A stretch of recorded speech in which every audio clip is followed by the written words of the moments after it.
Hello everyone, कैसे हो सब लोग। आई होप आप सब बढ़िया होंगे। This side Mohit Maseen here, welcome to our YouTube channel. अभी थोड़ी देर पहले EECC की ऑफिशियल वेबसाइट के ऊपर एक नया नोटिस जो है वो अपडेट किया गया है।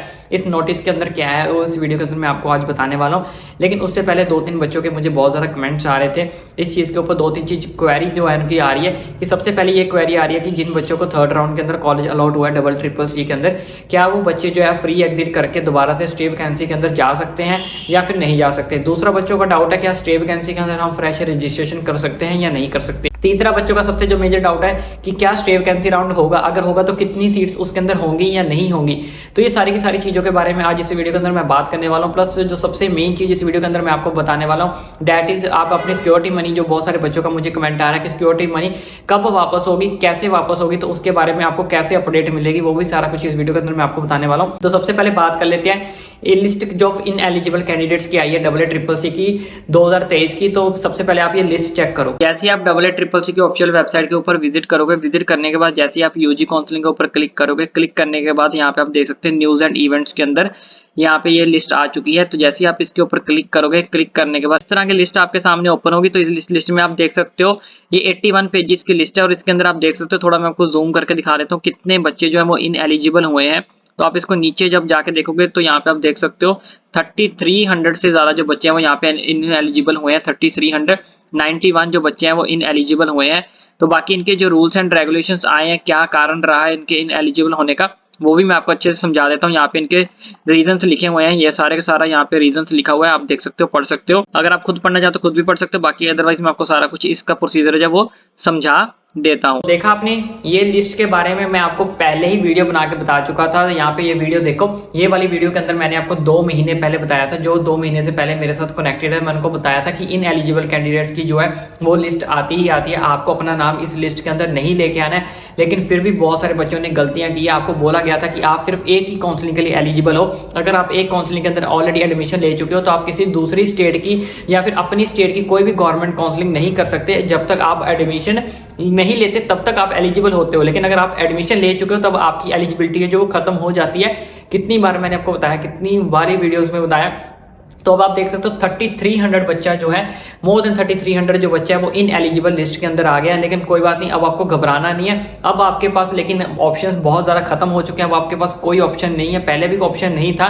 बहुत सारे बच्चे ये गलतियां कर जाते हैं कि एक साइड एडमिशन लेकर रख लेते हैं, फिर सोचते हैं कि यार स्टेट की काउंसलिंग चल रही है, उसमें मेरे को अच्छा खासा कॉलेज मिल रहा है तो उधर साइड जाके जंप कर लेते हैं। तो ऐसा नहीं होता है, आपको हम कितनी बार ये वीडियो के अंदर बता चुके हैं। तो फालतू की ये जो लिस्ट आई है इसके अंदर आपका जो नाम है वो अब आपको क्या मिला, इस नाम क्या गया, तब भी तो आपको वही चीज़ फॉलो करनी पड़ेगी। तो यहाँ पे ये चीज़ इन्होंने यहाँ पे EECC वालों ने साफ साफ मेंशन कर दिया कि जिन भी बच्चों का नाम जो है इस लिस्ट के अंदर आया है उन्हें जो है EECC के अंदर जो भी कॉलेज अलॉट हुआ है उन्हें राउंड 3 तक जो कॉलेज अलॉट हुआ है वहां पे जाके आपको एडमिशन लेनी ही पड़ेगी।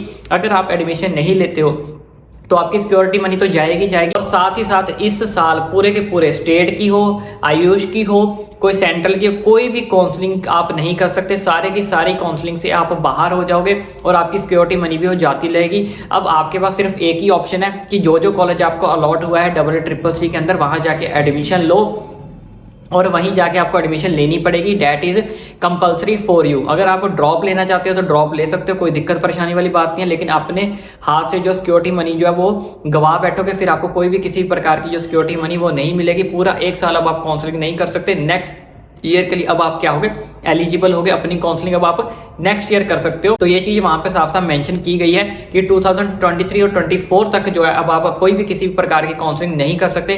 अगर आप अपनी सीट को छोड़ते हो, रिजाइन देते हो, तो आपकी सिक्योरिटी मनी भी जाएगी और पूरा साल आप काउंसलिंग नहीं कर सकते। तो पहले तो ये ऑप्शन था कि राउंड 1 राउंड 2 के जितने भी बच्चे, सारे के सारे बच्चे अपग्रेड करके राउंड 3 में जा सकते हैं। अब चाहे आपने अपग्रेड किया हो नहीं किया हो, आपको कॉलेज मिला है तो आपको एडमिशन वहां पे लेनी ही पड़ेगी। That is must compulsory for you.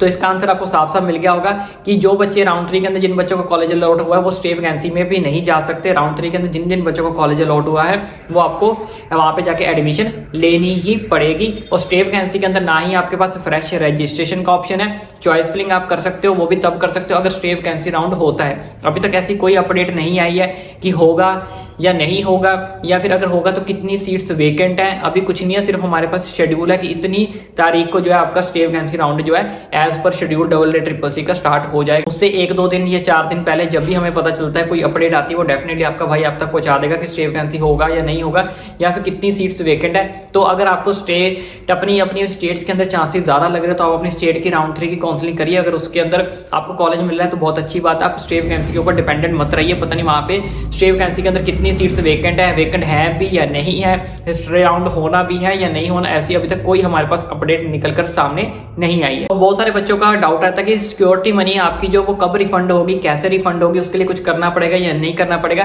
पहली चीज मैं आपको बता देता हूँ, जो आपकी सिक्योरिटी अमाउंट होती है वो आपकी सारी जब काउंसलिंग कंप्लीट हो जाएगी, stay vacancy round, deemed round, उसके 1 महीने या 2 महीने बाद जो है वो रिफंड होती है। और रिफंड वहीं पे होगी जिस अकाउंट से आपने जो है पेमेंट की होगी। तो 1 महीने बाद भी हो सकती है, 2 महीने बाद भी हो सकती है। तो एक चीज मैं और बता देता हूँ, अगर आपको पेमेंट के रिलेटेड कोई डाउट है, कोई क्वेरी है, तो मैं आपको CCC की ऑफिशियल वेबसाइट के ऊपर जाके लेके चलता हूँ। तो वहां जाके आपको कुछ चीजें बता देता हूँ, वहां जाके आप अपनी डाउट्स क्वेरी को इजीली सॉल्व कर सकते हो। जैसे आप CCC की ऑफिशियल वेबसाइट के ऊपर विजिट करोगे, विजिट करने के बाद इस तरह का इंटरफेस आपके सामने ओपन होगा। तो यहाँ लास्ट में देख सकते हो कॉन्टैक्ट अस, तो यहाँ पे कॉन्टैक्ट अस लिखा है। तो जैसे आप इसके ऊपर क्लिक करोगे, क्लिक करने के बाद इस तरह का इंटरफेस आपके सामने ओपन होगा। तो यहाँ पे आप देख सकते हैं contact us, CCC student helpline centre. यहाँ पे आपको 2 नंबर दिए गए हैं, एक यहाँ पे फोन नंबर दिया गया है और दूसरा आपको यहाँ पे मोबाइल नंबर दिया गया है। और यहाँ पे इनको कॉल करके आप पूछ सकते हो कि अगर आपको कोई डाउट है, कोई क्वेरी अपनी रिफंड को लेकर कि आपकी सिक्योरिटी मनी कब रिफंड होगी, कैसे रिफंड होगी और किस केस में आपकी रिफंड होगी। तो ये सारे के सारे डाउट्स आप इनको कॉल करके यहाँ पे पूछ सकते हो। तो यहाँ पे आप देख सकते हो, please contact the above number for query related to counselling, please note all the query will be answered during call centre timing 9 AM to 5:30 PM तक आप यहाँ पे कॉल करके पूछ सकते हो। बाकी अगर आपको कोई डाउट है, अगर आप ईमेल कर दोगे तो ईमेल भी करने के ऑप्शंस यहाँ पे आपको दिए गए हैं। तो यहाँ पे देख सकते हो counselling CCC only for queries issue related registration payment choice filling locking. अगर आपको लॉकिंग या रजिस्ट्रेशन पेमेंट के रिलेटेड कोई इशू पूछना है तो आप ये वाली ईमेल करोगे। और अगर आपको फिनांस के रिलेटेड कोई पूछना है, queries regarding finance accounts refund के related matters of online counselling, तो आपको नीचे वाली जो मेल यहाँ पे करनी है। तो इस तरह से आपका यहाँ का सारा जो आपको प्रोसीजर मैंने बता दिया कि अगर आपको रिफंड के रिलेटेड कोई डाउट, कोई क्वेरी अगर पूछनी है तो आप इनको ऐसे कॉल करके या मेल करके इनको पूछ सकते हो। लेकिन एक चीज का ध्यान रखें, आपको कॉल ये करनी है वो 9 AM से 5:30 PM के बीच में ही इनको करनी है। आई होप आपको सारा का सारा प्रोसीजर समझ लग गया होगा। तो ये कॉल्स और ये ईमेल आप कर सकते हो। अगर आपको कोई डाउट है, कोई क्वेरी है, तो मेरे रिलेटेड कोई क्वेरी, कोई डाउट है तो मुझे कमेंट करके पूछ सकते हो। अगर कोई आपको अपनी रिफंड के रिलेटेड कोई डाउट वगैरह तो आप इनको कॉन्टैक्ट कर सकते हो। अगर वीडियो अच्छी लगी तो इस तरह की वीडियो आपका भाई आप तक लाता रहेगा। तो अब आपको किसी भी तरह का पैनिक नहीं लेना, स्ट्रेस नहीं लेना। सब बच्चों को कॉलेज अलॉट होगा, अच्छे से अच्छा कॉलेज अलॉट होगा, बस आपको स्ट्रेस नहीं लेना है। Wish you all the best for your future. और वीडियो अच्छी लगे तो चैनल को सब्सक्राइब करना ना भूलें।